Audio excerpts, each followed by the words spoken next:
when you go to the Frozen Four 4 years in a row, 17 times overall. How do you not take this step for granted? What do you do to maybe ground yourself and everyone in that, this is a special thing that not a lot of teams get to do? Yeah, I mean, that's, the battle you have to fight is, when expectations are so high. I've talked about it before where, years ago when, I lived in my old house over there by Hawks Landing, and mailman comes by and wants to know what's wrong and everything okay, and I'm like, why? He says, well, I saw you guys only won 4-3 yesterday, everything okay? I'm looking at him, and then, we end up losing a game, and, same thing. Everybody all right? You okay? I said, well, yeah, it's part of the process. But when expectations are high, it adds a little bit of whatever you want to call it, stress, pressure, and how can you handle it? And so I think from the coaching staff down through the players, you start on day one in September and start the process knowing that things are going to happen throughout the season. Unexpected things are going to happen, and how you deal with them, and how you keep coming back on Monday and trying to get better. And if you keep, your emotions at an even keel, you can handle, big stresses. You can handle big disappointments. You can handle, things that are thrown at you in what I call a positive way. I mean, if you're on a roller coaster ride and you're up and you're wooing and hawing, and all of a sudden you're coming down and trying to deal with life that way, it's no different than the hockey team. You find out some of the things that are positive, because every game you play, every weekend you have, every year you have, there's some positive things that happen.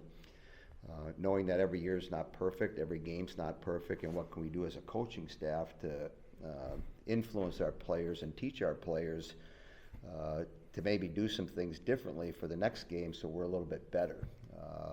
And I found that, if you do that consistently, especially when things aren't going well,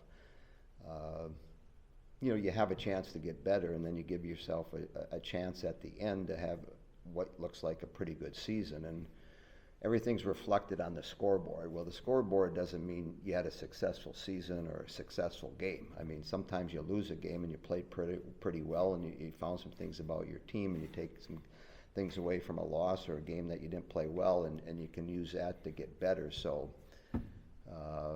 that's a long version to answer your question, but I never take it for granted, because I know how hard and difficult it is, and trying to get the players to understand that and buy into it early on in the season, and then be consistent throughout the season, and get through these things that happen. And then at the end, yeah, you're in a position to go to the Frozen Four again, and you're 6 periods away from maybe being national champions, but knowing that each step now is more challenging and more difficult, so your focus stays on Penn State and what can we do to give ourselves a chance to win that game. Mark, you touched on your staff. This staff's been together for quite a while. I guess I'm wondering, why do you think it works? What's kind of kept it together so long, and what do you think is, like I said, why does this group work so well together? Well, I think, we probably complement each other. So some of the things that I might be strong at, I can help and facilitate conversations and things that I think might be important. And then things that I'm weak at, I can rely on Jackie, Dan, Justin, and, the other people that have been around a long time, because I certainly don't know everything. And it's a position, and as a coach, you're always learning, you're always adapting, you're always adjusting. We might be doing some things different, today than we did even 3 or 4 years ago, because the landscape of college athletic has changed. So, and then I think, as the head coach, my big thing, and I was an assistant in different settings, is, always give the assistant coaches responsibility, opportunities to help run practice, run drills, do things that, bring worth to them, because, as a head coach, you can do everything and micromanage, but I don't think the assistant coaches and the players under you develop as much as if you give them responsibilities. And like this year when I ended up missing the game against Minnesota, I was very comfortable with Jackie and Dan running the ship. I had no worries whatsoever. They're passionate about the game. They're good at what they do. they've got great character, they're good people. They develop great relationships not only with our recruits, but the players coming in and our existing team. So I've been lucky because in our world, whether it's ice hockey or other sports, to keep your staff for as long as we've been together, I'm the one that benefits. On Picard, what maybe has impressed you about her ability to get back in, the month she's back into the fold here after what she went through in late January? Taking an opportunity when it looked like it wasn't going to be there. And so you go back to St. Thomas after that game, and she's leaving the ice, diagonally from our bench, and I have no idea, but in between the periods you find out what actually transpired, and she's crying and emotional, obviously, thinking her career's over, and then all of a sudden you get back, and 8-10 days later it's not as gloomy as it may have seemed, and so now I get a second chance, to do this. And so for her, it's a second life that she thought had been taken away from her, and so an opportunity to experience what she experienced Saturday in our quarterfinal game, one more opportunity to play in front of the fans.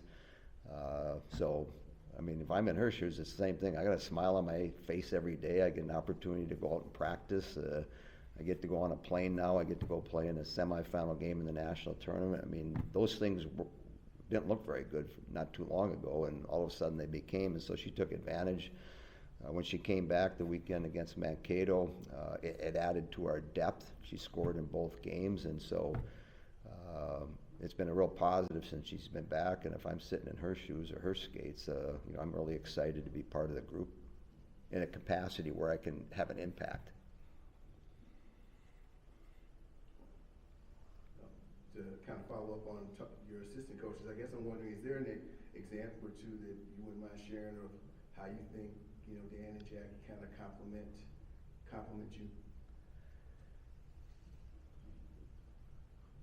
Well, I mean, each one of them in their own way. So, Jackie, if there's an issue going on, so we're dealing with, 18 to 23 or 24-year-old college students, females. So I think in that space, what I've learned, if there's something that needs to be addressed or talked about or something really deep, I think a female between those ages is a little bit more comfortable talking to another female. And so present that space where all of a sudden something needs to happen. Instead of me being part of that conversation initially, Jackie can step into that space. And I think, and I've learned that over, different experiences. I know we had an equipment person that was a male for a long time, and then we ended up getting cis, and there's just a difference. And so having, a female and somebody that the players respect and respect highly, because we deal a lot more than just hockey. We deal with life in a lot of different situations. So are you comfortable going to talk to the coach? We always say we have an open door policy, which we do, but if I'm a female player, whom am I more apt to go talk to if it's personal or it's deep?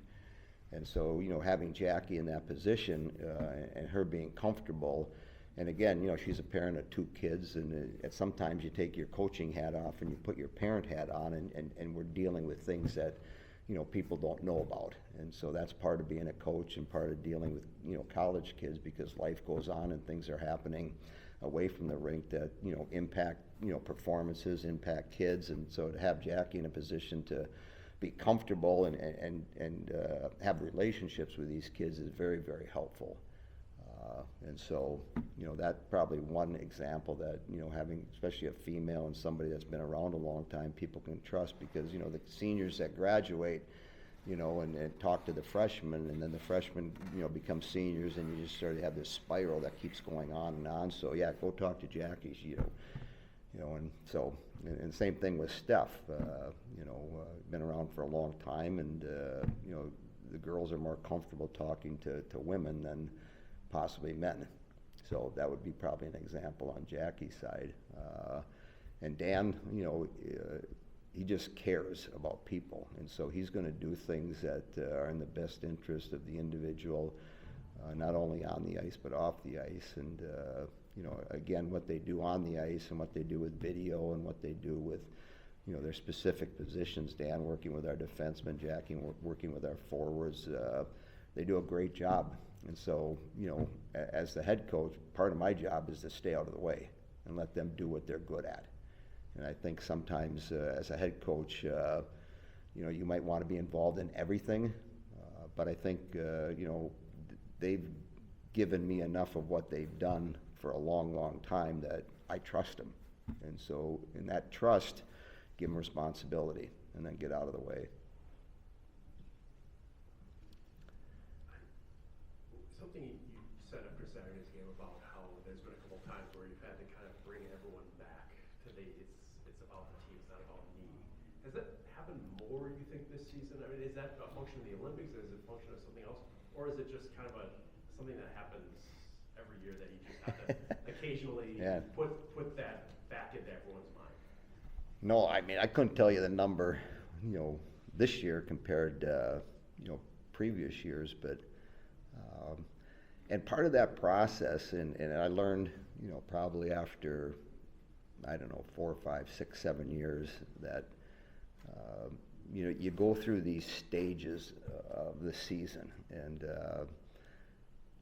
you can't pick when they happen, you can't choose when they happen. All you can do is, some of them is go through them and get the players to understand that if they want to be successful, the best way to do it is if there's unity, if we're working together and we're pulling things and we're going in the same direction. But I can give you 3 or 4 examples in teams we've had here where, man, it was a long year. I mean, we ended up winning some things, but man, I want to turn the page and get to the next group of players because that was challenging just because, it might be up until you have the playoffs. I remember one year we're in the playoffs, and yeah, we're still, trying to find that identity and that team cohesiveness that you need to have if you're going to get into the playoffs and you're going to run deep in the playoffs. It's so crucial. And this year, the challenges were a little bit different because we had this separation for these different periods of time. And the players had to deal with that, and, their responsibility was to the team first. And sometimes, especially in the world we live in today, in college athletics, that's challenging. It's really challenging. And, you keep working at what you've done, but, you have a practice or you're getting ready for whatever game it is, game 3, game 28, game 45, semifinal games. There's always things going on in your locker room. Are they positive? Are they negative? And so the big thing is you try to get everybody on the same page. And I thought the bench Saturday night was good. I thought it was really good. There was a lot of energy. There was a lot of excitement. And so, that's what you're building on. And then, ultimately, it's like with my coaching staff, we have to build this trust between the players and the coaches. And at some point, they have to take ownership of it. And so it becomes their team. And then as coaches, once you see things in place and you see a lot of positive things, then it's a matter of getting out of their way and letting them do what they need to do. And, if you're in that space from a coaching standpoint, boy, you're probably playing at a real high level. That's the key, trying to get there. Knowing there's struggles along the way and there's hiccups and different things that happen, and you just try to manage it. So it's not a job where, I leave this afternoon and, my mind's clear and I'm free. It's like, you take it home and you're trying to figure out, especially this time of the year, because you're trying to push the right buttons at the right time to get the right result. You reflected a lot on what I was going to ask, but 700 wins is certainly just a number, but it's a pretty significant one. How has winning changed in your time as the head coach here? Because you build a program now, it certainly is one that everyone recognizes as elite. Has it become easier, harder? Where has winning been in terms of challenge for you as your seasons have passed? Well, I think, if you can take winning and put it over here, and, what do you need to do to win? And so, because at the end of the day, the scoreboard is going to indicate something, and whether you're on the right side or the wrong side, have you been successful? And so I think, some of the things we like to do as coaches, or at least I do personally, are getting pulled away from you. And so, how do we mentor our players for the 4 or 5 years that we have them, so that when they get their degrees and they leave us, are they equipped to go out in the real world and have a successful life? And so part of that is, having real good days and outstanding games, and, for individual players having the same thing, being the star of a game, being excited, to go out and sign autographs. And then the same part of it is also, when adversity comes, I get injured and I miss 4 or 5 weeks, or I'm injured and I have to redshirt and I miss the entire year, and I have to come back and I have to rehab and do the things. So from a coaching standpoint, that's why I'm not a big numbers guy. So 700 is a big number until the next person comes around and gets 800 or 1,000. So what's a big number or what's a number is just a number. We get, and our staff gets, we're proud about, hearing from our former players that maybe are married now, that have 1 or 2 kids, getting an opportunity to, be an assistant general manager for the Chicago Blackhawks, or development of player personnel for the New Jersey Devils, get an opportunity to play in the Olympics, become a doctor somewhere, become this, or a teacher, or now back coaching, those different things. So, the 4 years goes by quick, and what have we done to help them so that when they step out of this space, that they can be going, can be an asset to wherever they may be within their community, and be helpful and serve other people. And so the wins, like I say, expectations are really high. You lose 4 or 5 games and people look at your season differently, and it's like, well, wait a minute. So, and it gets back to, it's not about me. And so, my job, and Dan and Jackie's, is to put our players in the best position to have a real good game Thursday or Friday night. And then that becomes the focus. And then at the end of this season, if we get to Sunday and we happen to win or we happen to lose, then you get up Monday and, you're dealing with the transfer portal. So welcome to Monday. And then do you enjoy that? And so, and you can learn a bunch about a lot of different people on your team and your organization and your group. When you lose games, you can find out a lot about things. Because when you're winning a bunch of games, people think it's easy, but it's not easy, and a lot of credit goes into the players, because they're the ones on the ice doing the things necessary to give our teams an opportunity to win. So, Thanks, Coach. thank you. Start with our questions. Marianne, I'm wondering if you could reflect a little bit on what the last month has been for you since your return to the ice, what that's meant to you, and what it's meant to you, given all that to get to where you're going now.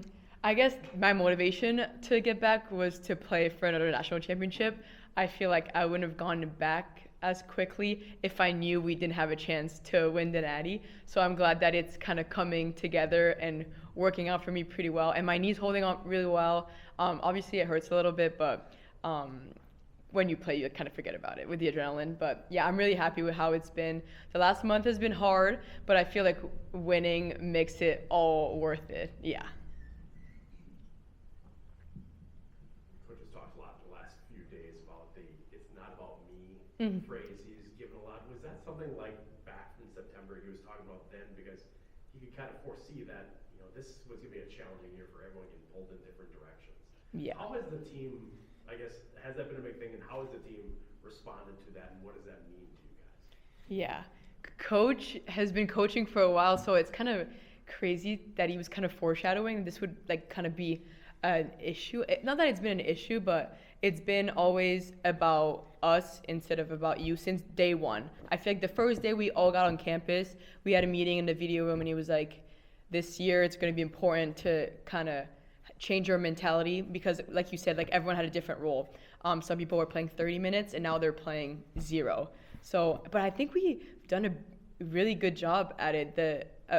About it. The vibes are really well, and I think this weekend we really, really came as a team. I think losing WCHA was kind of a wake up of we kind of have to get going here. But I think that this weekend on the ice we were a team, and going into the national championship, like the Frozen Four with how we've played this weekend, I'm really, really confident that it's gonna go well. But yeah, I think it's about us versus me has really impacted all of us, and it's always at the back of our mind. And at the end of the day, no one's gonna remember who played in the Natty, who scored, what was everyone's ice time. When you're a national champion, you're a national champion. That's all that matters. Yeah. As a senior, I guess I'm just wondering, what are these days like for you, you know, as you kind of, the end is near, I guess, but what's it like for you as a player, you know, going through this process right now? It's so bittersweet, and I feel like every day we're like, oh, last warm up in LeBron, last game in LeBron, last practice in LeBron. I feel like all the seniors we've gotten closer recently because we know it's kind of the last, and that we're never gonna get to do this again. And it's also my last time playing hockey too, so I think it makes it even harder. I feel like some girls, they're gonna play pro, so for them it's just I'm kind of ready to move on, but for me, my hockey career ends here, this weekend. These are my last practices, my last game. So it's been bittersweet, but I'm so ready to kind of make the next step, and I'm kind of enjoying every second and enjoying the time with the girls. And I'm still going to be around this summer, but it's been kind of weird. It feels weird to kind of have one foot out and one foot in and trying to enjoy it. But yeah, it's bittersweet. It's weird. That's all I could say about it. Yeah. I'm trying to process it at the same time that it's happening. Yeah.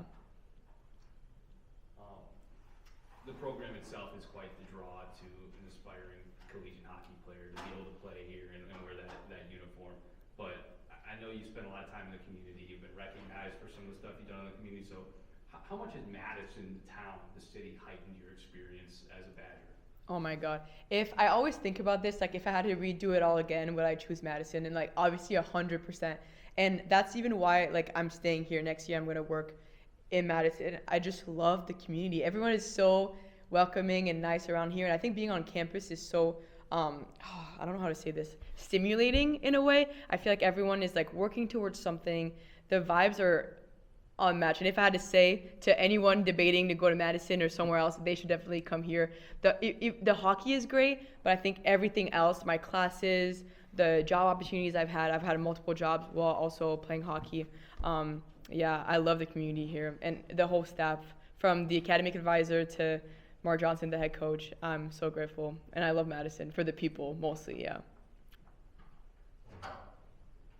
A little more on the ice, but last year you spent a lot of time centering and right and was.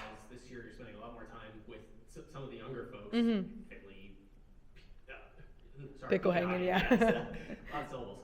What has been the main difference to that? What has been kind of bringing them along, I assume, a little bit in the mentorship role this year, Bentley? Mm-hmm. There's definitely more talking. I feel like with Claire and Waz, we were all kind of old and seniors, so we were just kind of having more fun.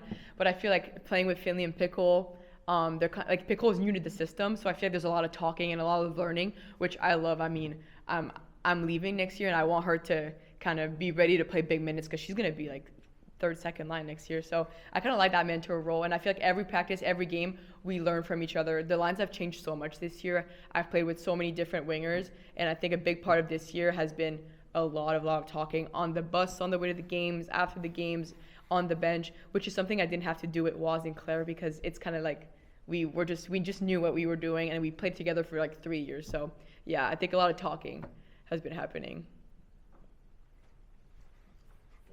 Last 4 years, for Frozen Fours, how do you not take this for granted? This step this week every year of, a lot of teams don't get this opportunity. You guys do, but it's part of the journey that you have to do.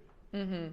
Yeah, I guess when you come to Madison, it's if you have everything to lose. If you don't make it to the Frozen Four, it's a given that we make it, and if we don't make it, then it's a big upset. It's hard to see it as a win instead of this is what we were expected to do. But every Frozen Four is so special, and it's so different, and different teams. We're playing Penn State. I feel like last year I think it was an all WCHA, so I'm happy to play Penn State. The last time I played Penn State was my freshman year, so first game of my freshman year, so it's kind of a full circle moment. But yeah, we don't take anything for granted, and it's going to be so special. And just flying and spending time at the hotel, it's so fun. Yeah. With this going to be I was at the Frozen Four last year, but I think ice. You got Penn State. You're playing them on their ice this year too. What's that like? What are you expecting, and what do you think about kind of being the road team in a national semifinal? I'm excited. I love the rink at Penn State, and a lot of our fans are coming. So I think kind of last year, I think we're gonna have more fans than they do on their home ice. That makes sense. I feel like when we played in the Natty last year against Minnesota, in the semifinal, like Frozen Four against Minnesota, we had more fans than they did. So I'm excited to see all our fans there, and I think it's gonna be really special. And a lot of my families are coming. We have a lot of girls from the East Coast actually. Like I think Lacey's bringing 20 people, KK's bringing like 15, and I'm bringing I think like 8 people from my family. So it's gonna be really interesting, and I'm really excited that this is my last Frozen Four, kind of close to home. Thanks, Nick. Yeah. Thank you. Yeah. Thank you.